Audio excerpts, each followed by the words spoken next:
Bismillah, Assalamualaikum warahmatullahi wabarakatuh. Alhamdulillah, Alhamdulillahi hamdan katsiran tayyiban mubarakan fih, mubarakan alaina kama yuhibbu rabbuna wa yarda. Asyhadu an la ilaha illallah wahdahu la syarikalah, wa asyhadu anna Muhammadan abduhu wa rasuluh sallallahu alaihi wa ala alihi wa ashabihi wa man tabi'ahum bi ihsanin ila yaumiddin. Allahumma la tamna'ana khaira ma indaka bisyarri ma indana. Allahumma ja'al ma naqumu bihil an khalisan liwajhikal karim ya arhamar rahimin. Tsumma ma ba'd. Alhamdulillah, kita bersyukur pada Allah tabaraka wa taala. Di pagi menjelang siang ini kita dimudahkan oleh Allah tabaraka wa taala untuk bertalabul ilmi syar'i, dan kita masih dalam pembahasan tentang akhta'un fil aqidah, kesalahan-kesalahan dalam berakidah yang disampaikan oleh Asy-Syaikh Ibn Baz rahimallahu tabaraka wa ta'ala. Telah kita sebutkan dua di antaranya dari kesalahan-kesalahan dalam berakidah yang disebutkan oleh Syekh rahimallahu tabaraka wa ta'ala. Jamaah sekalian kaum muslimin yang saya muliakan, suatu hari Al-Imam Yahya ibn Yahya Al-Laitsi, murid dari Al-Imam Malik rahimallahu tabaraka wa ta'ala, dan beliau rahimallahu tabaraka wa ta'ala berasal dari negeri yang sangat jauh. Al-Imam Malik di Madinah, Yahya ibn Yahya Al-Laitsi berasal dari negeri Spanyol saat itu. Spanyol, daerah Eropa, kalau ingin ke Madinah saat itu dia harus nyebrang ke Mesir dulu. Dari Mesir dia nyebrang lagi nanti baru ke Arab Saudi, ke Asia. Yahya bin Yahya Al-Laitsi dia mengadakan perjalanan yang sangat jauh, ingin duduk di majelisnya Al-Imam Malik. Sampainya di Madinah, duduk di majelisnya Al-Imam Malik. Saat itu di majelis Al-Imam Malik ternyata ada rombongan bergajah. Ada rombongan bergajah sedang haji atau umroh, datang mengunjungi negeri Madinah. Kemudian karena di Madinah itu tidak ada gajah, maka orang-orang di majelis keluar semua ingin melihat gajah. Kemudian tersisalah satu orang, Yahya bin Yahya Al-Laitsi. Jadi di majelis Imam Malik semuanya keluar ngelihat gajah. Tersisa Yahya bin Yahya Al-Laitsi. Kemudian Imam Malik mengatakan, kenapa tidak ikut keluar bersama yang lain? Bukankah hewan ini tidak ada di negerimu? Bukankah hewan ini gajah tidak ada di negerimu di Spanyol? Maka Yahya bin Yahya Al-Laitsi kemudian mengatakan, saya jauh-jauh datang ke sini karena ingin mengambil ilmu darimu, ingin melihat dirimu, ingin mengambil adab perangai dirimu, bukan untuk melihat gajah. Ini sama seperti keadaan kita saat ini. Sehingga barangkali nanti kemudian malah kita sibuk nonton yang ada di luar, maka kita ke sini ingin majelis taklim. Ini keadaan sama seperti di masa-masa Imam Malik saat itu. Yahya bin Yahya Al-Laitsi, sehingga Yahya bin Yahya Al-Laitsi menjadi salah seorang murid dari Al-Imam Malik yang kemudian meriwayatkan kitab Al-Muwatta'nya sampai kepada kita. Kita sudah membahas beberapa kesalahan-kesalahan dalam berakidah yang disebutkan oleh Syekh bin Baz rahimallahu tabaraka wa taala. Yang pertama yang kita sebutkan adalah kaum muslimin sebagian mereka mengingkari akan ketinggian Allah tabaraka wa taala dan juga istiwanya Allah tabaraka wa taala di atas arsy. Ini kesalahan yang mudah atau kita dapatkan di tengah-tengah masyarakat. Kalau kita tanya saat ini kaum muslimin, di mana Allah, di mana Rob kita akan mendapatkan jawaban yang beraneka ragam. Ada di antara kaum muslimin mengatakan Allah ada di mana-mana. Ada yang mengatakan Allah ada di hati kita. Ada yang mengatakan Allah lebih dekat daripada urat leher kita ketika ditanya di mana Allah, dan seterusnya. Dari jawaban-jawaban yang akan kita dengarkan detik ini, hari ini dari kaum muslimin. Bahkan ketika dikatakan bahwasanya Allah tabaraka wa ta'ala tinggi di atas arsy, Allah tabaraka wa ta'ala itu maha tinggi zatnya, maha tinggi kedudukannya. Bukan hanya kedudukannya saja yang tinggi, karena kedudukan Allah tinggi sudah diketahui oleh seluruh kaum muslimin. Demikian pula zat Allah tinggi, dan zat Allah tinggi di atas makhluk-makhluknya dan tidak bergabung menempel dengan makhluk-makhluknya, terpisah dari makhluknya. Ketika disampaikan bahwa Allah tabaraka wa ta'ala di atas langit, di atas arsy-Nya, maksudnya Allah maha tinggi di atas makhluk-makhluknya, zatnya. Sebagian kaum muslimin mengatakan bahwasanya tidak mungkin Allah tabaraka wa ta'ala tinggi di atas makhluk-makhluknya. Karena kalau Allah tinggi berarti begini, kalau Allah tinggi berarti begitu, kalau begini maka begitu, kalau begitu maka begini. Tapi Allah mengkabarkan sendiri di dalam Al-Quranul Karim, Ar-Rahmanu 'alal arsy istawa. Tapi Allah mengkabarkan sendiri dalam Al-Quranul Karim, Amintum man fis sama. Bahkan sebagian mereka kita mendengar, sebagian kaum muslimin ketika kita katakan Allah Rabb kita tinggi di atas arsy-Nya, Allah Rabb kita tinggi di atas langit, dan demikian jawaban yang dibenarkan oleh Nabi Shallallahu Alaihi Wasallam di dalam riwayat Al-Imam Muslim. Ketika Nabi Shallallahu Alaihi Wasallam bertanya kepada seorang budak wanita, Ainallah, di mana Allah? Nabi yang nanya. Kemudian budak wanita ini mengatakan, fis sama, dia Allah tabaraka wa ta'ala tinggi di atas langit. Maka Nabi membenarkan jawaban itu. Hari-hari ini sebagian kaum muslimin tidak suka dengan pertanyaan semacam itu, dalam arti tidak mungkin Rob kita di atas. Tidak mungkin Rob kita di atas langit. Bahkan sebagian kaum muslimin kita mendengar bahwa mereka mengatakan keyakinan Allah di atas ars, keyakinan Allah di atas langit adalah keyakinannya Fir'aun. Kita akan mendengar itu. Bahwasanya keyakinan Allah tinggi di atas ars, Allah tinggi di atas langit itu adalah keyakinannya Fir'aun. Dari mana ini bisa dikatakan? Mereka membaca firman Allah tabaraka wa ta'ala di antaranya di dalam surat Al-Mu'min ayat 36 sampai 37. Barangkali nanti kita di masyarakat kemudian kita mendengar semacam ini, baik orang awamnya atau ustadznya atau mubalignya mengatakan keyakinan ini sebenarnya adalah keyakinan Fir'aun. Loh, dari mana kesimpulan keyakinan Allah tinggi di atas ars adalah keyakinannya Fir'aun? Allah berfirman, kata mereka di dalam surat Al-Mu'min ayat 36 sampai 37, wa qala Fir'aun ya Haman ibni li sorhan la'ali ablughul asbab. Fir'aun berkata kepada Haman, mengatakan ibni li sorhan la'ali ablughul asbab, buatkanlah bagiku sebuah bangunan yang menjulang tinggi ke atas langit, asbab samawati, yang kemudian sampai tinggi ke pintu-pintu langit. Fa'attali'a ila ilahi Musa wa inni la'adhunnuhu kadziba. Jadi Fir'aun dia memerintahkan Haman untuk membuatkan bangunan yang tinggi, untuk membuatkan tangga yang tinggi sampai menjulang ke atas langit. Kenapa? Fir'aun ingin melihat Robnya Musa, agar aku bisa melihat Tuhannya Musa. Kemudian wa inni la'adhunnuhu kadziba, aku yakin Musa itu dusta dengan ucapannya. Dari ayat yang mulia ini kemudian menyimpulkan, oh tuh lihat tuh, keyakinan Allah tinggi di atas ars adalah keyakinannya Fir'aun. Kenapa? Fir'aun nyuruh Haman untuk membuatkan bangunan yang tinggi menjulang ke langit untuk bisa melihat Tuhannya Musa. Oh berarti Fir'aun yakin bahwa Tuhannya Musa, Robnya Musa, ilahnya Musa di atas langit. Kalau begitu siapa orang yang meyakini Rob kita Allah tabaraka wa ta'ala di atas langit sama seperti keyakinannya Fir'aun? Kok enggak nyambung? Ini ceritanya Fir'aun tidak percaya dengan dakwahan Nabi Musa. Makanya di penghujung ayatnya Fir'aun mengatakan, aku yakin bahwa Musa itu dusta dengan ucapannya. Fir'aun tidak percaya, dia ingin membuktikan benar tidak di atas langit itu ada ilah, ada Robnya Musa. Kan dari sini berarti kan terbayang dalam benak kita, berarti sebelumnya Musa mendakwakan kepada Fir'aun ini. Apa dakwahnya? Allah tabaraka wa ta'ala tinggi. Fir'aun tidak percaya, makanya memerintahkan membuat agar dibuatkan bangunan yang tinggi, ingin melihat benar tidak sih apa yang dikatakan Musa. Kok bisa dikatakan bahwa Fir'aun yakin Allah di atas ars?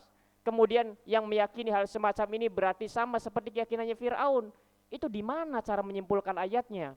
Di penghujung ayatnya Fir'aun mengatakan, aku yakin Musa itu dusta dengan ucapannya. Kan sangat aneh sekali.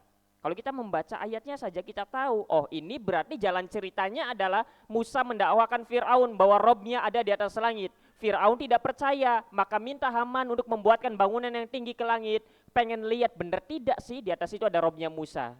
Kemudian Fir'aun mengatakan sebelum dilakukan itu, aku yakin Musa ini dusta sebenarnya. Dusta apanya? Dusta mengkabarkan bahwa Rob Musa, ilah Musa itu ada di atas langit.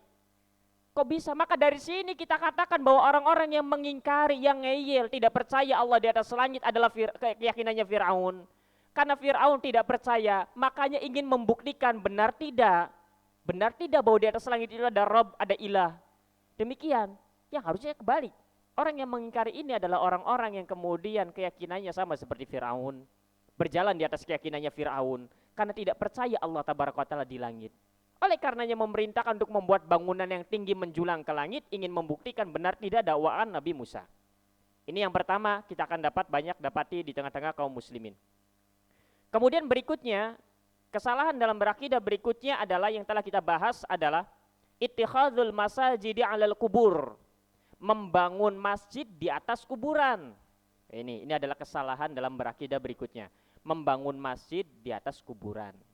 Membangun masjid di atas kuburan. Awalnya kuburan, awalnya pemakaman, tidak ada apa-apa. Kemudian dibangun masjid di atasnya, baik di atas kuburannya atau di dalam pemakamannya. Maka ini merupakan diantara bentuk kesalahan, bahkan penyimpangan, bahkan tergolong ke dalam kesyirikan. Ini yang kedua, kesalahan berikutnya. Beda keadaannya kalau misalkan membangun kuburan di masjid, karena beda di konsekuensi hukumnya. Kalau yang pertama awalnya kuburan kemudian dibangun masjid, maka sholat di dalam masjid semacam ini tidak sah dalam mazhab Hambali, sehingga hindari. Berbeda hanya kalau masjid duluan kemudian dibangun kuburan, entah di sampingnya, di belakangnya, di depannya, misalkan di balik mimbar ini, misalkan di balik temboknya maksudnya. Maka masjid yang semacam ini kalau masjid duluan kemudian dibangun kuburan, taruh di samping, taruh di belakang atau taruh di arah depan sana, maka sholat di masjid yang seperti ini masih boleh. Kecuali kalau kuburannya taruhnya di depan imam, di dalam masjid di arah kiblat sana, maka hal yang semacam ini hindari, karena dalam mazhab Hambali sholat di dalam masjid yang modelnya semacam ini tidak sah. Sehingga bedakan antara membangun masjid di atas kuburan dengan membangun kuburan di masjid. Kalau membangun masjid di atas kuburan, kuburan dulu, kemudian baru dibangun masjid. Kalau misalkan membangun kuburan di masjid, makanya kita bilang membangun kuburan di masjid, memang masjid dulu adanya, kemudian ada kuburan di sana. Bagaimana cara membedakannya? Masjid duluan, kuburan duluan, kuburan duluan, masjid duluan, tinggal dilihat saja. Kalau memang ini tanah asalnya adalah tanah kuburan, berarti fix biasanya kuburan dulu baru masjid. Tapi kalau misalkan ini memang awalnya adalah masjid duluan, masjid jami dikenalnya misalkan, tapi ada kuburannya, berarti itu menunjukkan masjid dulu baru ada kuburan di sana. Sehingga sholat di masjid yang model semacam ini yang kedua, masjid kemudian kuburan dibangun di sana, di kanan, di kiri, di belakang, tapi di luar masjid masih sah dan masih boleh. Tapi beda kalau kuburnya di area pekuburan, kalau masjidnya di area pemakaman, maka ini tidak sah dalam mazhab Hambali dan hendaknya kita hindari. Kemudian juga itu yang berikutnya. Baik, kemudian ini adalah bentuk yang kedua. Kemudian Asy-Syaikh rahimahullah tabaraka wa taala menjelaskan, menyebutkan tentang yang kedua ini, membahas tentang permasalahan syirik, syirik akbar dan syirik asghar. Kemudian dari pembahasan yang kedua ini, yang pertama mengingkari Allah tinggi di atas langit, di atas arsy. Kemudian yang kedua adalah membangun masjid di atas kuburan. Nah, dari poin yang kedua ini kemudian Syekh rahimahullah tabaraka wa taala membahas sebuah pembahasan yang berkaitan dengan kesyirikan, bahwa syirik merupakan sebesar-besar dosa besar. Kemudian Syekh membahas tentang syirik akbar dan syirik asghar. Berkata Syekh rahimahullah tabaraka wa taala, wa min anwa'i syirkil akbar. Apa bedanya syirik dengan kafir, dengan kufur? Syirik, kufur, nifak. Musyrik, kafir, munafik. Perbuatannya namanya syirik, perbuatannya namanya kufur, perbuatannya namanya nifak. Orang yang terjatuh dalam kesyirikan disebutnya musyrik. Orang yang terjatuh dalam kekufuran disebutnya kafir, orang yang terjatuh dalam nifak disebutnya munafik. Sehingga kalau kita sedang melihat perbuatannya disebutnya syirik. Oh, jangan katakan musyrik. Tidak, kita tidak mengatakan musyrik, itu perbuatan kesyirikan. Oh, jangan mengatakan kafir. Tidak, kita tidak mengatakan kafir, kita mengatakan itu perbuatan kekufuran. Sehingga kalau yang sedang kemudian kita ingatkan adalah perbuatannya, maka disebutnya syirik, kesyirikan, kufur, kekufuran, nifak, perbuatan nifak. Orangnya disebut musyrik, kafir, munafik. Apa perbedaannya? Kalau syirik itu, kalau perbuatan kesyirikan itu ada unsur menduakan Allahnya. Ada unsur menduakan Allahnya. Kalau kufur itu, dia tidak ada unsur menduakan Allahnya, namun dia mengingkari Allah tabaraka wa ta'ala. Bentuk ingkarnya seperti apa misalkan? Misalkan ada orang yang mengolok-ngolok Allah dan Rasulnya, itu kan tidak ada unsur menduakan Allah. maka bentuk mengolok-ngolok Allah itulah merupakan perbuatan kufur. Menginjak Al-Quran dengan sengaja itu disebut perbuatan kufur karena tidak ada unsur menduakan Allahnya. Tapi kalau ada orang kemudian meminta kepada selain Allah, minta kepada jin, minta kepada malaikat, tersesat kemudian mengatakan, "Mbah, tolong saya Mbah, saya tersesat Mbah." Itu namanya kesyirikan karena ada unsur menduakan Allah di sana. Baik, ini perbedaan antara kesyirikan dengan kekufuran. Kesyirikan dan kekufuran. Yang sedang kita bahas di sini adalah tentang kesyirikan. Lihat, yang sedang kita bahas adalah kesyirikan. Kita sedang membahas tentang perbuatan. Kita sedang membahas tentang perbuatan kesyirikan, apa saja bentuk-bentuknya. Kita tidak sedang membahas tentang orangnya kalau melakukan kesyirikan itu. Sehingga tidak mesti dan tidak harus ketika orang itu terjatuh dalam kesyirikan langsung dikatakan musyrik. Sebagaimana tidak mesti seseorang itu kalau dia melakukan kekufuran, kemudian langsung dikatakan kafir, karena namanya syirik ada yang akbar, ada yang asgor.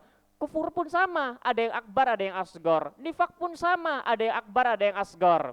Sehingga cap vonis musyrik, kafir, munafik adalah vonis yang besar. Ahlussunnah wal jamaah berhati-hati dalam memvonis. Tidak bermudah-mudahan mengatakan musyrik, tidak bermudah-mudahan mengatakan kafir. Yang sedang kita bahas di sini adalah perbuatannya. Sekalipun perbuatannya adalah syirik akbar, tidak mesti, tidak harus orang yang melakukannya terjatuh di dalamnya langsung divonis sebagai seorang yang musyrik. Karena konsekuensi dari vonis musyrik adalah dia keluar dari Islam, murtad. Kemudian nanti kalau mati tidak disolati dan lain sebagainya. Suami istri otomatis akan berpisah dengan sendirinya dan lain sebagainya. Oleh karenanya kita sedang membahas perbuatan. Ini harus difahami. Kita sedang membahas perbuatan. Wa min anwa'i syirkil akbar. Dan diantara bentuk syirik akbar adalah yang pertama, du'aul amwati wal ghaibin wal jinni wal asnam wal asjar wan nujum. Yang pertama adalah berdoa meminta kepada orang-orang yang telah mati, atau berdoa meminta kepada orang-orang yang tidak ada di hadapan kita. Orangnya masih hidup namun tidak ada di hadapan kita. Atau berdoa meminta kepada jin, atau berdoa meminta kepada berhala, atau berdoa meminta kepada pepohonan, atau berdoa meminta kepada bintang. Lihat, berdoa, meminta, bukan mendoakan. Kalau mendoakan orang yang telah wafat ya memang begitu syariatnya. Tapi ini bentuk kesyirikan dan ini syirik akbar adalah berdoa minta kepada orang yang telah wafat. Atau berdoa minta kepada orang yang masih hidup namun tidak ada di hadapan kita. Orang yang masih hidup namun tidak ada di hadapan kita. Dan tidak ada alat komunikasi yang dapat menghubungkan antara kita dengan dia. Kalau di masa kita kan ada handphone. Misalkan kita nelpon seseorang, tolong bantu saya sih transfer uang ini, tolong bantu saya sih hubungi ini dan lain sebagainya. Kan tidak ada di depan kita, tapi yang kita berkomunikasi dengan dia secara langsung. Berarti kan seakan-akan kita sedang berbicara secara langsung. Baik, apakah ini kesyirikan? Syirik akbar? Tidak. Syirik akbar adalah kita meminta kepada orang yang masih hidup namun tidak ada di depan kita. Sebagaimana sebagian orang mengajarkan mendidik murid-muridnya begitu. Kamu kalau di dalam mara bahaya, kalau suatu saat kamu berada dalam keadaan genting mara bahaya, kamu injak bumi 3 kali, kemudian sebut nama syekhmu ini. Kamu sebut nama saya 3 kali, kamu akan ditolong. Kamu akan ditolong. Ini syirik akbar disebutnya. Ini syirik akbar. Hal yang semacam ini ada. Hal yang semacam ini ada. Bahkan dididik murid-murid itu untuk melakukan semacam itu. Kamu panggil nama saya, ini orangnya masih hidup. Kadang juga ada ajaran untuk memanggil orang-orang yang telah wafat. Kalau dalam keadaan genting, kamu panggil ini. Aturannya bacanya ini dulu, sholawat dulu, zikir dulu, kemudian sebut namanya 3 kali. Maka kamu akan ditolong. Maka ini termasuk syirik akbar. Ini, perbuatan semacam ini termasuk syirik akbar. Apakah orang yang melakukannya otomatis langsung musyrik kafir keluar dari Islam murtad? Tidak. Tidak. Jangan-jangan orang itu tidak tahu. Jangan-jangan orang itu menganggap syariat. Oh ini syariatnya begitu supaya diberikan jalan keluar oleh Allah. Bagaimana syariatnya? Kamu mengucapkan hamdalah, bersolawat kepada Nabi, berzikir, mengucapkan ini sekian kali, kemudian panggil nama guru kamu. Demikian sebagian kaum muslimin menganggap itulah syariat. Menganggap itulah syariatnya demikian. Sehingga ini adalah perbuatan syirik akbar. Namun tidak mesti orang yang terjatuh langsung di dalamnya disebut sebagai seorang musyrik. Ini yang pertama, meminta berdoa kepada mereka itu. Atau berdoa meminta kepada jin, sebagaimana kita sebutkan. Yang kedua, wal istighatsatu bihim, beristighatsah kepada mereka. Beristighatsah kepada orang yang telah wafat, beristighatsah kepada para malaikat, beristighatsah kepada jin, beristighatsah kepada pepohonan, berhala, bintang-bintang. Istighatsah itu apa? Istighatsah adalah meminta kepada sesuatu dalam keadaan genting. Itu namanya istighatsah. Jadi kadang kita berada dalam keadaan genting sekali, dalam keadaan mara bahaya, kemudian kita berdoa kepada Allah, itulah yang disebut dengan istighatsah. Kalau istighatsah itu kepada Allah, itulah tauhid. Kalau istighatsahnya memintanya kepada selain Allah, itulah syirik, dan itu syirik akbar. Makanya namanya istighatsah adalah meminta di kala genting, meminta di saat dalam keadaan benar-benar sempit. Itu namanya istighatsah. Itu namanya istighatsah. Sekalipun ya sekarang ya sudah dijadikan acara-acara biasa. Oh, ada acara istighatsahan misalnya. Baik, itu yang disebut dengan istighatsah. Itu yang kedua, syirik akbar. Yang ketiga, wasu'aluhum syifa'al mardha wan nasra 'alal a'da. Yang ketiga, di antara perbuatan, sekali lagi kita sedang membahas tentang perbuatan, bukan orangnya, dan tidak mesti dan tidak harus orang yang melakukan itu semua otomatis musyrik karena perbuatannya syirik akbar, tidak juga. Karena sebagian kaum muslimin mengira itulah syariat, mengira itulah ajaran Islamnya, sehingga karena sebab itulah kemudian mereka terhalang untuk otomatis dikatakan musyrik. Yang ketiga adalah mereka meminta kesembuhan bagi orang-orang yang sakit. Meminta kepada siapa? Meminta kepada yang tadi disebutkan, meminta kepada orang-orang yang telah wafat, meminta kepada jin. Minta apa? Minta kesembuhan untuk orang yang sakit. Maka ini termasuk syirik akbar. Ada penyakit yang tidak sembuh-sembuh, kemudian ada seseorang mengkabarkan, kamu ingin sembuh? Iya, datang saja ke makamnya mbah ini, kemudian minta di sana. Oh tidak, kan harus diobati, kan ini syariatnya. Kalau ingin sembuh, maka syariatnya, tuntunannya adalah kamu pergi ke sana. Ini kan diantara ikhtiar. Kadang begitu mengatakannya. Ikhtiar. Ya sudah, kamu coba datang ke sana, kemudian disyariati. Disyariati itu bagaimana maksudnya? Kamu sehari semalam tidak makan makanan yang berasa, makan yang putih-putih saja, minum yang putih-putih saja, kemudian kamu wirid di sana selama semalaman, kemudian minta. Semoga Allah beri. Itu bahasanya. Semoga Allah beri. Begitu. Kita memintanya kepada Allah, cuma jalannya, caranya begini ini loh. Maka cara semacam ini merupakan kesyirikan. Meminta kepada mereka orang-orang yang telah wafat, meminta kepada mereka, kepada para jin, meminta kepada mereka, kepada sesuatu yang gaib. Sesuatu yang gaib, meminta kesembuhan bagi orang-orang yang sakit. Meminta pertolongan untuk menghadapi para musuh. Maka ini termasuk bentuk kesyirikan. Bentuk kesyirikan. 3 jenis ini diantaranya, sekali lagi, wa hadza huwa dinul musyrikin al awwalin min kufari Quraisyin wa ghairihim. Ini merupakan inti ajaran orang-orang musyrik ini. Mereka berdoa meminta kepada orang yang telah wafat, mereka beristighatsah kepada mereka, meminta kesembuhan kepada mereka, meminta pertolongan agar dimenangkan dari musuh-musuhnya. Ini merupakan inti ajarannya orang-orang musyrikin, kafirin Quraisy dan selain mereka. Kama qala Allah Subhanahu wa taala, sebagaimana yang Allah tabaraka wa taala firmankan di dalam surat Yunus ayat 18. Ini adalah inti kesyirikan. Jadi kita harus tahu, orang-orang musyrikin, kafirin, jahiliyah yang diperangi oleh Nabi sallallahu alaihi wasallam, hakikat inti kesyirikannya itu dalam hal apa?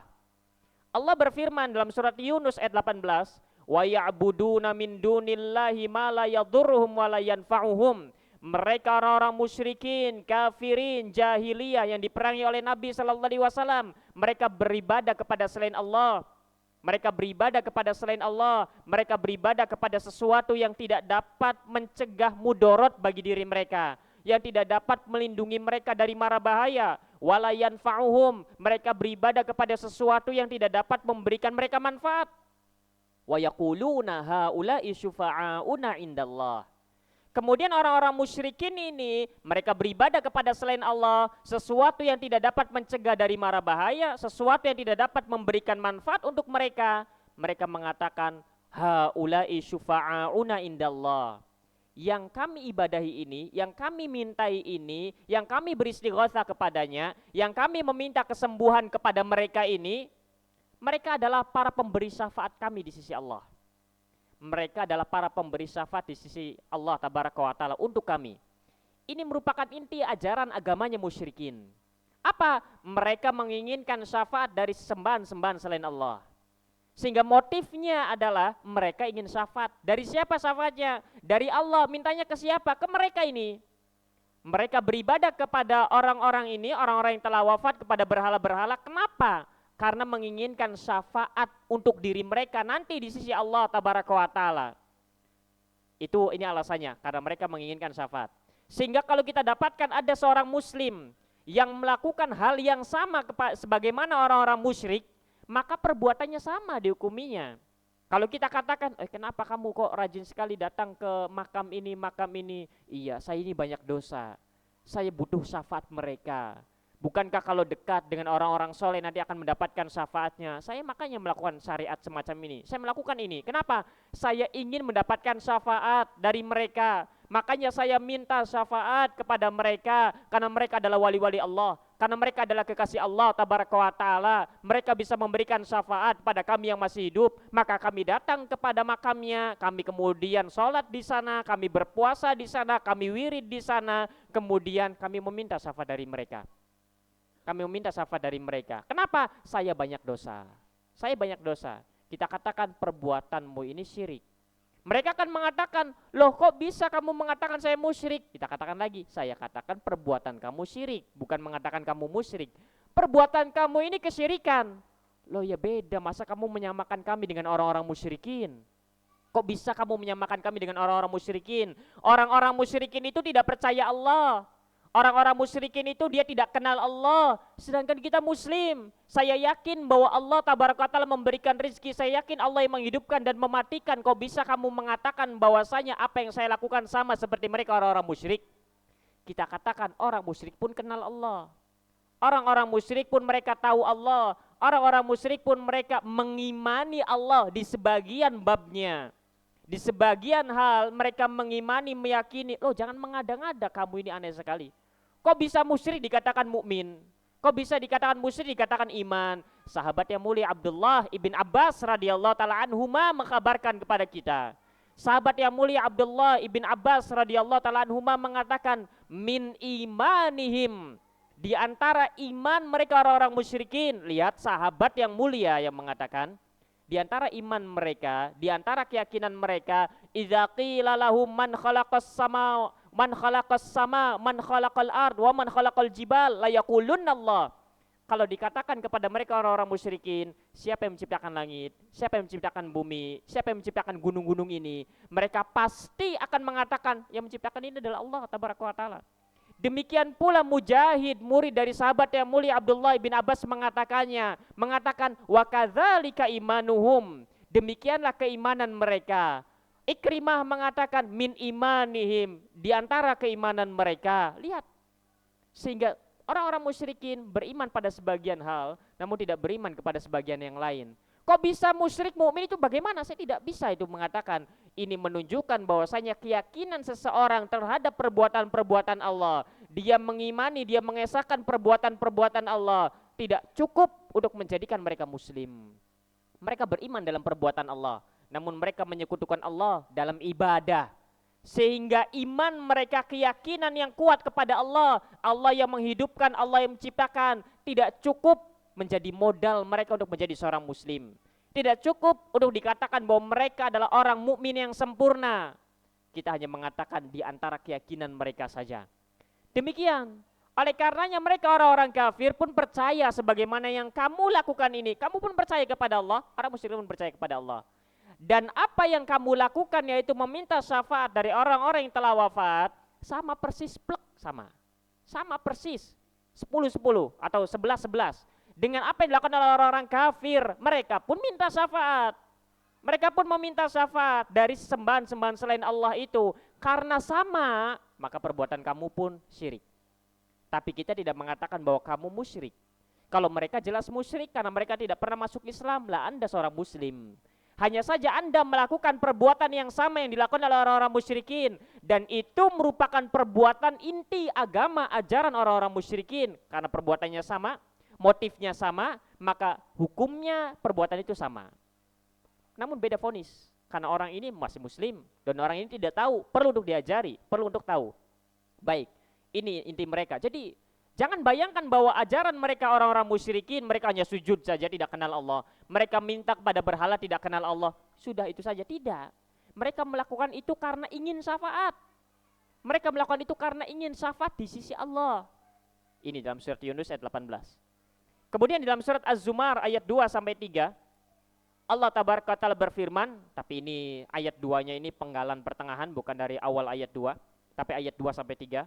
Allah berfirman, fa'budillaha mukhlishan lahuddin, beribadalah engkau hanya kepada Allah dengan memurnikan agama ini hanya untuk Allah tabaraka wa ta'ala. Ala lillahi dinul khalis, ketahuilah bahwasanya milik Allah lah agama yang bersih, agama yang murni dari kesyirikan. Walladzina takhadhu min dunihi auliya, dan orang-orang yang menjadikan tandingan bagi Allah, menjadikan pelindung selain Allah tabaraka wa taala, mereka berkata, ma na'buduhum illa liyuqarribuna ilallahi zulfa. Kami tidak beribadah kepada mereka, kami tidak beribadah kepada berhala ini, kami tidak beribadah kepada orang-orang soleh ini, kami tidak beribadah kepada mereka, melainkan agar mereka dapat mendekatkan diri kami sedekat-dekatnya dengan Allah tabaraka wa ta'ala. Itu tujuan mereka. Motif mereka dalam melakukan kesyirikan, orang-orang musyrikin yang pertama minta syafaat. Yang kedua, mereka ingin agar orang-orang yang telah wafat ini, agar sesembahan-sembahan selain Allah ini dapat mendekatkan diri mereka orang-orang musyrikin dengan Allah tabaraka wa ta'ala sedekat-dekatnya. Lihat, bayangkan motif mereka itu. Mereka sadar akan dosa. Mereka sadar akan dosa. Karena mereka tahu keadaan di hari kiamat sangat mengerikan, maka mereka berupaya kalau mereka melihat diri mereka sudah banyak dosa, bagaimana caranya untuk bisa selamat dari murka Allah? Mereka berupaya untuk mendapatkan syafaat. Sebagaimana hal itu terjadi di tengah-tengah kaum muslimin, sehingga di sini pelajaran penting dalam bab ini adalah lihat motif mereka ini. Lihat motivasi latar belakang mereka melakukan minta syafaat kepada selain Allah dan juga meminta mengharapkan perantara agar didekatkan dirinya dengan Allah tabaraka ta'ala sedekat-dekatnya. Kenapa kok bisa begitu? Karena kesadaran diri mereka, baik orang-orang musyrikin atau sebagian kaum muslimin yang melakukan hal yang serupa dengan orang-orang musyrikin. Kita lihat sebagian kaum muslimin, mereka meminta untuk didekatkan dirinya dengan Allah sedekat-dekatnya kepada selain Allah, mereka meminta syafaat kepada selain Allah. Kenapa? Karena mereka mengakui bahwa diri mereka banyak dosa. Mereka tahu bahwasanya azab Allah sangat mengerikan. Mereka tahu bahwa di hari kiamat keadaan sangat mencekam, tidak ada yang dapat menyelamatkan diri mereka kecuali hanya Allah. Kemudian mereka mencari cara bagaimana caranya agar bisa selamat. Caranya adalah dengan syafaatnya orang-orang soleh. Caranya adalah dengan dekat dengan orang-orang soleh. Ketika dekat dengan orang-orang soleh, dia bisa berlindung dari azab Allah tabaraka wa ta'ala di balik kedekatannya dengan orang soleh. Motifnya awalnya itu. Maka ikhwani fiddin azakumullah, ketika Allah memberikan kepada kita jalan yang lurus, kita tahu bagaimana cara meminta syafaat itu. Kita tahu bagaimana cara agar kemudian bisa terlindungi dari azab murka Allah tabaraka wa ta'ala, maka lakukan. Kalau kita tahu bagaimana cara minta syafaat kepada Allah. Minta syafaat kepada Allah, maka lakukan itu. Jangan sampai kemudian Allah telah memberikan kepada kita jalan yang lurus, mana yang benar, mana yang salah, namun kita adalah orang yang paling jauh mengamalkan kebenaran itu. Lihatlah mereka, bisa jadi mereka diampuni oleh Allah karena takutnya mereka dari azab Allah. Hanya saja mereka tidak tahu bagaimana caranya agar terlindung dari murka Allah. Akhirnya mereka mencari cara meminta syafaat kepada orang-orang soleh. Mereka bertawasul kepada orang-orang soleh. Apa motifnya? Karena rasa takut yang besar dari murka Allah. Namun mereka tidak tahu bagaimana caranya. Kalaulah mereka tahu caranya, maka mereka pasti akan melakukan dengan cara yang benar. Kemudian Allah memberikan rezeki, pemahaman kepada kita, tahu bagaimana caranya, dan tahu ini syirik, dan tahu ini merupakan kebenaran, namun kita adalah orang-orang yang sangat jauh dari pengamalannya. Ada di antara kita yang berdoa minta syafaat kepada Allah? Ada di antara kita doa dalam doanya, ya Allah aku mau menginginkan syafaatmu ya Allah. Azab kubur sangat mengerikan ya Allah, azab akhirat sangat mengerikan ya Allah. Kalau bukan karena pertolonganmu ya Allah, kalau bukan karena syafaatmu ya Allah, aku tidak akan selamat dari itu semua. Ada di antara kita minta begitu dalam doa-doa kita. Kan rugi sekali. Mereka menangis meminta syafaat kepada selain Allah. karena mereka takut, keadaan mereka sangat mencekam, karena mereka tahu dosa-dosanya, mereka menangis. Lihat orang-orang yang datang ke kuburan-kuburan orang-orang soleh, kemudian benar minta syafaat kepada mereka. Mereka menangis. Habis itu baju basah dengan air mata, takut akan azab Allah. Lah kemudian ketika Allah memberikan kita bimbingan, kita tidak pernah meminta syafaat kepada Allah tabaraka wa ta'ala, padahal tahu bagaimana cara meminta. Minta syafaat kepada Allah. Kalau kita ingin mendapatkan syafaatnya Nabi, minta syafaat kepada Allah, amalkan sunnahnya. Demikian, itu motif yang harus kemudian tergambar dalam benak kita. Yang kemudian bukan hanya persoalan ini minta syafaat syirik, ini. Bukan itu ruhnya. Bukan itu ruh inti tauhidnya yang ingin kita terangkan. Intinya adalah ketika kita tahu bagaimana cara meminta syafaat kepada Allah dengan benar, lakukan itu. Kita pelajari bagaimana motif mereka ketika meminta syafaat kepada selain Allah. Karena mereka takut azab Allah. Karena mereka takut azab Allah tabaraka wa ta'ala. Demikian. Wal ayatu fi hadzal ma'na katsiratun. Dan ayat-ayat terkait dengan makna ini, meminta syafaat kepada selain Allah dan yang semisal dengan ini sangat banyak. Wa hiya tadullu ala annal musyrikin al awwalina ya'lamuna annallaha huwal khaliqur raziqu an-nafi'u ad-dar. Yang mana ayat-ayat yang semisal dengan ini menunjukkan kepada kita bahwasanya orang-orang musyrikin yang diperangi oleh Nabi sallallahu alaihi wasallam dahulu itu, mereka tahu, mereka yakin, mereka percaya, mereka menetapkan bahwasanya Allah tabaraka wa ta'ala adalah Al-Khaliq, sang pencipta, Ar-Razik yang memberikan rizki, An-Nafi' yang dapat memberikan manfaat, Ad-Dar yang dapat mencegah mudarat. Manfaat mudarat hanya Allah tabaraka wa ta'ala saja yang dapat memberikannya dan menolaknya. Wa inna ma'abadu alihatahum, hanya saja mereka beribadah kepada ilah-ilah yang mereka ciptakan sendiri, yang mereka buat sendiri. Liyasfa'u lahum indallah, agar sesembahan-sembahan selain Allah ini memberikan syafaat kepada mereka. Wa yuqarribuhum ladaihi zulfa, agar sembahan-sembahan selain Allah dapat mendekatkan diri mereka orang-orang musyrikin sedekat-dekatnya dengan Allah. Fakaffarahum subhanahu bidzalika, maka Allah mentakfir mereka. Allah mengkafirkan mereka karena sebab ini. Ini adalah inti ajaran musyrikin, dua ini. Wa hakama bikufrihim, dan Allah menghukum bahwasanya menetapkan bahwa mereka adalah kafir, menetapkan kafiran mereka, wa syirkihim, dan kesyirikan mereka. Wa amara nabiyahu biqitalihim hatta takunal ibadatu lillah wahdahu. Kemudian Allah memerintahkan nabinya untuk memerangi mereka agar ibadah itu hanya untuk Allah tabaraka wa ta'ala semata. Ini merupakan inti ajaran musyrikin terdahulu. Baik, ini diantara bentuk syirik akbar. Ini diantara bentuk syirik akbar. Kemudian berikutnya, wa minal a'malil munkar asyirkiyah, di antara perbuatan-perbuatan mungkar yang merupakan kesyirikan adalah al-halif bi ghairillah, bersumpah dengan selain nama Allah, bersumpah dengan selain nama Allah. Kal halifi bin nabi, semisal bersumpah dengan nama nabi, maka ini merupakan kesyirikan, syirik asghar, bukan syirik akbar. Au bi ghairihi minan nas, atau bersumpah dengan selainnya, selain nabi dari manusia, demi misalkan demi orang tuanya, demi si fulan dan lain sebagainya bersumpah, maka ini merupakan perbuatan mungkar yang merupakan kesyirikan, bersumpah dengan selain nama Allah, apapun itu, apapun itu. Wal halif bil amanah, bersumpah dengan amanah. Misalkan ada seorang bekerja, dia memiliki jabatan tertentu, kemudian dia bersumpah dengan jabatannya, dengan amanahnya yang dipegangnya. Saya bersumpah dengan nama jabatan amanah yang saya pegang demikian, demikian, demikian. Itu kesyirikan. Kalau ingin bersumpah, bersumpah hanya dengan nama Allah saja, dengan nama Allah tabaraka wa ta'ala, tidak dengan yang lain. Wa kullu dzalika minal munkarat wa minal muharramat asyirkiyah, maka semua ini bersumpah dengan selain nama Allah, maka ini semua merupakan perbuatan mungkar yang haram, yang merupakan kesyirikan. Kalau bersumpah dengan Al-Quran bagaimana? Bersumpah dengan Al-Quran itu bagaimana? Bersumpah dengan Al-Quran maksudnya mengatakan demi Al-Quran, demi Al-Quran, itu bagaimana hukumnya? Boleh atau tidak? Maka jawabannya karena Al-Quran adalah kalamullah, Al-Quran adalah kalamullah, bukan makhluk. Al-Qurannya adalah kalamullah, maka boleh bersumpah dengan nama Al-Quran, demi Al-Quran, misalkan begitu. Itu boleh, karena Al-Quran adalah kalamullah, bukan makhluk. Karena kita tidak boleh bersumpah dengan makhluk, tapi kita boleh bersumpah dengan Allah tabaraka wa ta'ala. Nabi SAW bersabda, man halafa bi ghairillahi faqad kafar au asyrak. Hadis dikeluarkan oleh Imam Abu Daud dan juga Imam Tirmizi dengan sanad yang sahih dari Abdullah ibn Umar ibn Khattab. Nabi SAW bersabda, siapa yang bersumpah dengan selain nama Allah, maka dia telah kufur atau dia telah melakukan kesyirikan. Baik. Wal halif bi ghairillahi minasyirkil asghar, dan bersumpah dengan selain nama Allah termasuk syirik asghar. Itu syirik asghar.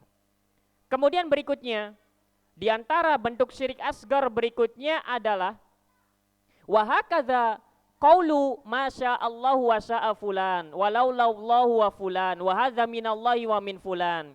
Di antara syirik asghar berikutnya, maka tadi syirik asghar yang pertama bersumpah dengan selain nama Allah. Yang kedua di antara bentuk syirik asghar adalah ucapan. Ucapan seseorang atas kehendak Allah dan kehendakmu. Atas kehendak Allah dan kehendakmu. Atau ucapan kalau bukan karena Allah dan kalau bukan karenamu. Atau ucapan ini dari Allah dan ini darimu. Ucapannya itu. Biasanya orang-orang dalam keadaan sulit, kemudian tiba-tiba ada yang membantu, kemudian mengatakan, kalau saja bukan karenamu, itu ucapan syirik. Kalau saja bukan karenamu, itu ucapan syirik. Yang benar bagaimana? Kalau saja bukan karena Allah, kemudian karenamu. Itu baru ucapan yang benar. Apalagi kalau awalnya kalimat Allahnya dibuang, yaitu syirik. Kalau saja dia mengatakan, kalau bukan karena Allah dan karenamu, misalnya begitu. Sudah terlilit hutang, waktu jatuh tempo sudah datang, atau sudah jatuh sakit ini, biaya pengobatan harus dibayar detik itu juga. Kalau tidak akan bahaya, kemudian tiba-tiba ada yang membantu. Kemudian saking senangnya mengatakan, kalau bukan karena Allah dan karenamu, ini tidak tertolong, syirik. Apalagi kalau kalimat Allahnya dibuang, kalau bukan karenamu, syirik. Tapi syirik asghar. Syirik asghar. Demikian. Yang benar bagaimana? Kalau bukan karena Allah, kemudian karenamu. Misalkan orang-orang yang membuka donasi kemudian tercukupi mengatakan kalau bukan karena Allah dan kepada para muhsinin, syirik. Yang benar bagaimana? Kalau bukan karena Allah, kemudian bantuan dari para donatur, dari para begitu kalimatnya. Kemudian. Jangan kalimat dan. Jangan kalimat dan. Ingat, keadaan ini biasanya menimpa orang-orang yang dalam keadaan sulit, kemudian ada yang membantu. Sehingga harus dikontrol itu kalimatnya. Hati-hati karena ini ucapan kesyirikan. Ini adalah ucapan kesyirikan yang harus berhati-hati. Ban misalkan kempes di tengah jalan, tidak ada satupun orang yang kenal. Tiba-tiba ada kawan lewat, kalau saja bukan karena kamu lewat sini, syirik. Bagaimana yang benar? Kalau bukan karena Allah, kemudian karenamu. Begitu harusnya. Demikian, sekedar ucapan. Sekedar ucapan. Oleh karena Nabi SAW bersabda, hal yakubun nas ala finnari ala wujuhim illa hasaidu alsinatihim. Bukankah manusia itu dia tersungkur ke dalam api neraka disebabkan karena lisan-lisan mereka? Ini demikian keadaannya. Sehingga harus berhati-hati. Baik, ini merupakan syirik asghar, disebutkan dua saja di antaranya. Kemudian berikutnya pula, wa minal muharramati syirkiyah allati qad yaqa'u fiha katsirun minan nas. Di antara perbuatan-perbuatan haram dan merupakan kesyirikan yang banyak dilakukan oleh sebagian manusia, ta'liqut tamaim wal huruz minal idham awil wada' aw ghairi dzalika. Menggantungkan tamimah jimat, baik berupa berasal dari tulang atau berasal dari kerang atau dari yang lainnya. Watu sammat tamaima, dinamakan dengan tamaim. Wa qad qala sallallahu alaihi wa ala alihi wasallama, man ta'allaqa tamimatan fala atamallahu lahu. Siapa yang mengkalungkan tamimah, jimat jenis sebuah kain berisi bacaan-bacaan, kemudian dimasukkan, kemudian ditutup, kemudian dikalungkan ke lehernya anak-anak. Itu tamimah disebutnya, jimat.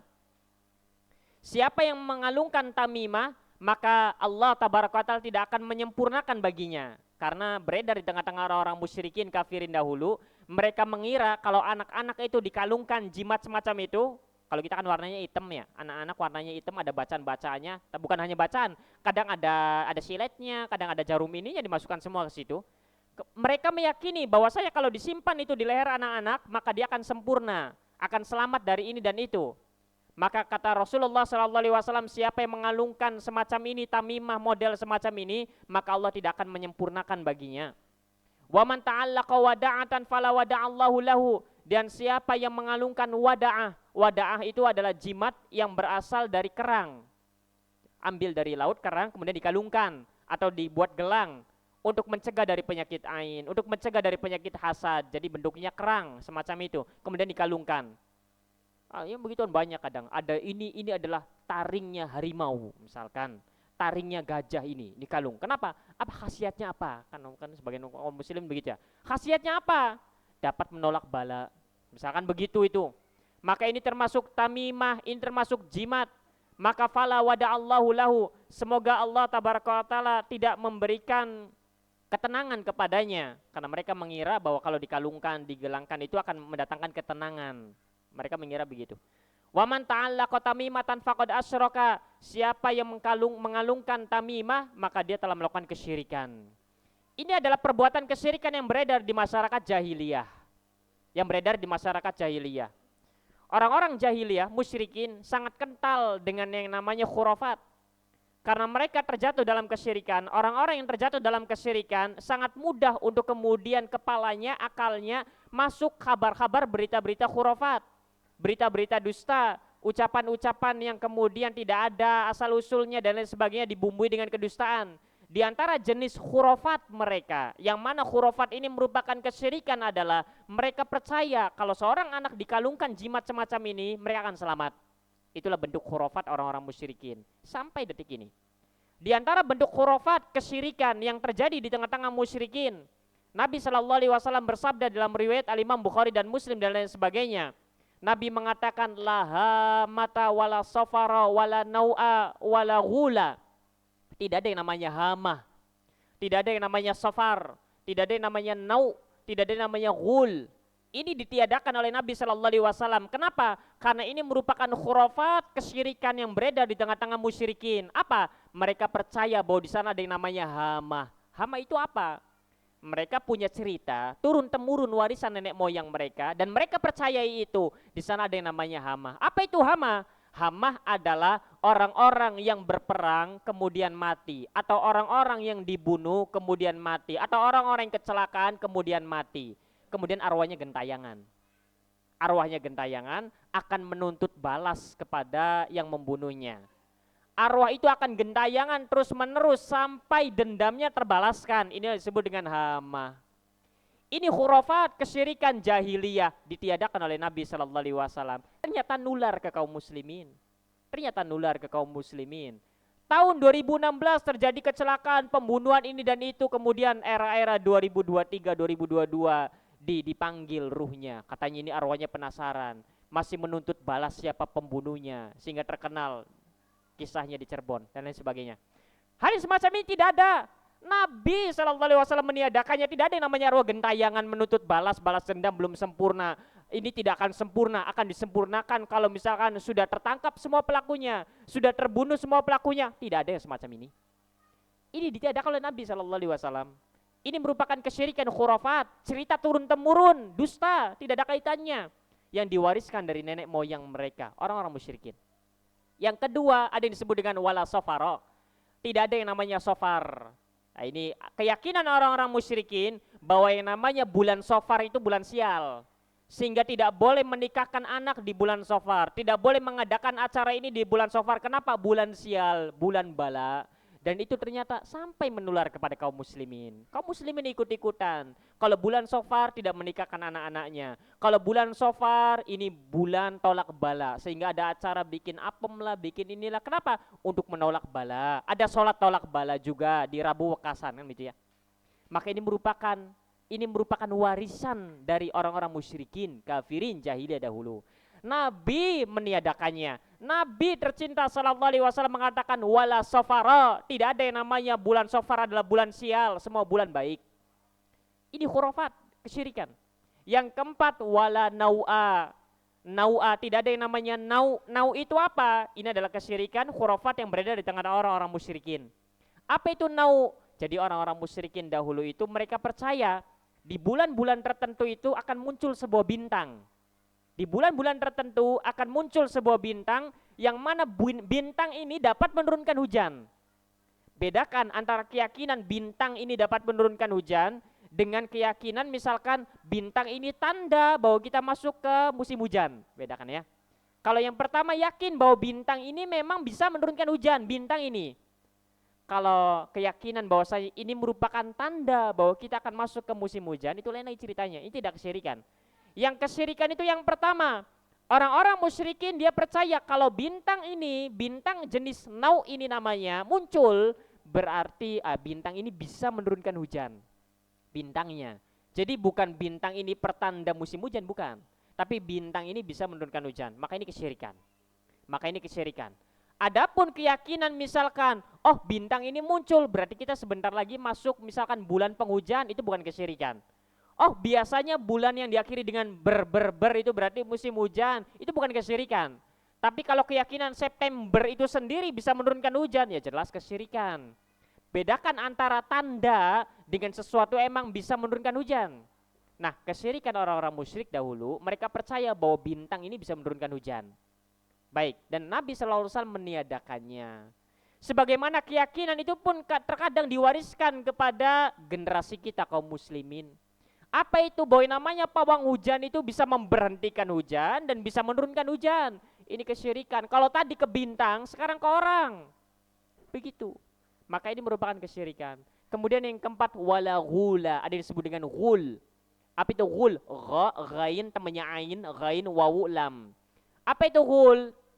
Orang-orang musyrikin dahulu percaya ketika mereka berjalan di tengah padang pasir, ketika mereka melewati lembah, kemudian mereka tersesat di jalan. Tersesat di jalan. Apa sebabnya? Sebabnya adalah ada jin yang menyesatkan jalannya. Ada jin penunggu lembah, ada jin penunggu padang pasir yang menyesatkan jalannya. Ini disebut dengan ghul. Nabi SAW meniadakan yang namanya semacam ini. Tidak ada yang namanya jin dengan kemampuannya sendiri dapat menyesatkan manusia. Tapi buktinya ada orang yang disesatkan oleh jin. Bukan, itu tak karena takdir Allah. Karena takdir Allah. Yang syirik itu yang bagaimana? Yang syirik adalah percaya bahwa yang namanya jin tertentu itu dapat menyesatkan manusia di luar takdir Allah. Itu yang pertama. Kemudian yang kedua, seseorang itu kalau ingin selamat, maka dia harus meminta perlindungan kepada jin penunggu itu agar dikembalikan lagi. Maka ini merupakan kesyirikan. Ini disebut dengan ghul. Tapi apakah jin bisa menyesatkan? Ya bisa, atas takdir Allah. Tapi kalau kita disesatkan dan memang misalkan karena sebab jin dan itu semua karena takdir Allah, mintanya ke Allah bukan ke jin. Orang-orang naik gunung tersesat. Aduh, ini karena tidak izin dulu ini ke mbah penunggu ini. Akhirnya ketika tersesat apa yang dia lakukan? Dia siapkan kopi, dia taruh rokok di atasnya, kemudian dia minta izin kepada penghuni lembah itu, penghuni gunung itu. Ini syirik. Inilah disebut dengan ghul. Inilah disebut dengan ghul. Maka ini merupakan khurafat, kesyirikan yang kemudian sampai detik kita ternyata ada. Yang semacam ini tidak ada. Oh kamu meniadakan bahwa jin itu bisa menyesatkan. Bisa menyesatkan karena takdir Allah. Karena takdir Allah. Seorang muslim, seorang mukmin ketika dia tersesat, misalnya anggaplah memang karena jin dan itu semua karena takdir Allah, dia minta pertolongannya kepada Allah. Begitu. Sehingga yang ditolak adalah jin-jin yang menyesatkan dengan sendirinya atas kemampuannya. Kemudian orang itu akhirnya meminta perlindungan kepada jin. Akhirnya banyak bermunculan bentuk-bentuk yang lain. Datang ke gunung ingin buang air kecil. Ingat permisi dulu, Mbah punten. Orang-orang yang kalau di daratan semacam ini ucapannya tidak dijaga, perbuatannya tidak dijaga, ketika di gunung menjadi orang yang paling alim, sangat dijaga ucapannya. Kenapa? Takut diganggu dengan penghuni gunung. Subhanallah. Apa tidak takut dengan murka Allah tabaraka wa taala? Ini adalah khurafat di antara khurafat yang beredar di tengah-tengah musyrikin. Dan hati-hati, orang yang terjatuh dalam khurafat sulit untuk bisa lepas dari khurafat. Maka ketika Allah menyelamatkan kita dari khurafat dan tidak pernah kenal khurafat, bersyukur kepada Allah. Ada di antara kita yang memang awalnya itu adalah orang yang terjatuh dalam khurafat. Dikit-dikit percaya dengan demikian, oh jangan safar hari Rabu nanti kamu kecelakaan. Jangan keluar jam 7 pakai baju warna ini nanti kamu akan begini. Khurafat semua. Khurafat semacam itu. Ada di antara kaum muslimin yang dia tidak bisa lepas dari ini. Memang asalnya begitu. Kemudian Allah berikan hidayah, namun dia sulit untuk lepas dari itu. Akhirnya apa yang dia lakukan? Cari aman sajalah. Cari aman, sudahlah. Kan begitu. Ada sebagian. Ketika Allah menyelamatkan kita dari jenis khurafat semacam ini, bersyukur kepada Allah. Karena di sana ada orang-orang yang sulit untuk lepas dari khurafat. Apalagi perlawanan, permusuhan, jihad melawan khurafat ini tidak main-main. Orang misalkan ada di antara kita misalkan terkena khurafat, mendapatkan hidayah, ingin melawan. Saya tidak percaya kalau keluar hari Rabu itu sial misalkan ini, misalkan. Dan tidak ada yang begitu, tidak ada. Kemudian dia lawan itu, ternyata kecelakaan. Tuh kan benar, sudah dibilang jangan keluar malah keluar. Dia sudah coba lawan, tetap saya tidak percaya, kedua kalinya kecelakaan lagi. Tuh kan benar, kecelakaan lagi. Sudah dibilangin jangan, ini kata nenek moyang kita, kalau turun temurun, jangan keluar hari Rabu jam sekian. Kalau mau nanti tunggu agak siangan sedikit. Tapi tidak percaya karena ini khurafat, karena baru belajar ini, jadi akhirnya coba dilawan. Memang salahkah? Ya harusnya dilawan. Harusnya dilawan. Tapi kita akan mendapatkan ujian semacam tadi. Berkali-kali akan terus begitu. Apakah itu membuktikan bahwasanya berita khurafat ini benar? Tetap salah. Tetap salah. Sehingga bagaimana kalau kita berada di posisi semacam itu? Sudah diingatkan sekali-kali, sekali dua kali tentang khurafat, ternyata tetap ngeyel dilakukan. Kalau lagi hamil itu jangan ngebunuh kelabang. Jangan ngebunuh kelabang, nanti anaknya demikian, nanti anaknya demikian. Anak yang pertama akhirnya ngebunuh kelabang misalkan karena mengganggu, akhirnya membunuh, ternyata anaknya sakit misalkan. Tuh kan sudah dibilang juga. Anak yang kedua begitu lagi, jangan kemudian naruh burung di luar kalau sedang hamil itu malam-malam misalkan ini misalkan. Akhirnya benar apa yang dikatakan. Anak yang ketiga, saya tidak percaya itu. Lagi-lagi sampai 5 anak misalkan begitu semua. Apakah menunjukkan khurafat itu benar? Tidak sama sekali. Namun ingat, orang yang berada di posisi ini dia akan diuji dengan itu. Ketika dibilangin tidak percaya akan terjadi. Ketika dibilangin tidak percaya akan terjadi. Lalu bagaimana cara kita mengobati dan melawan ini? Seorang mukmin yang harus diperbaiki adalah cara pandangnya. Ingatlah, bahwa namanya hidup ini kalau tidak di atas di bawah. Yang namanya hidup ini kalau tidak dapat nikmat ya sedang tidak mendapatkan nikmat. Yang namanya hidup ini kalau tidak sehat ya sakit. Sehingga yang harus diubah adalah cara pandang kita. Yang harus diubah adalah pandang kita ini, cara pandang kitanya. Ingatlah kalau ketika misalkan kita terjadi betulan misalkan kecelakaan, kita katakan namanya hidup, kadang mendapatkan nikmat, kadang mendapatkan musibah. Begitu kalimatnya. Bukan, tuh kan saya juga bilang apa. Oh iya ya ternyata bener ya, tidak boleh keluar hari Rabu. Bukan itu. Tapi yang harus di-manage adalah cara pandang kitanya. Cara pandang kita. Ingatlah, dan demikianlah keimanan ditanamkan kepada para sahabat. Ketika mereka mendapatkan ancaman dari para dukun bahwa tidak akan ada yang melahirkan anak, tidak akan ada yang mengandung. Apa yang mereka lakukan? Berbulan-bulan ternyata sahabat Nabi tidak ada yang mengandung melahirkan anak.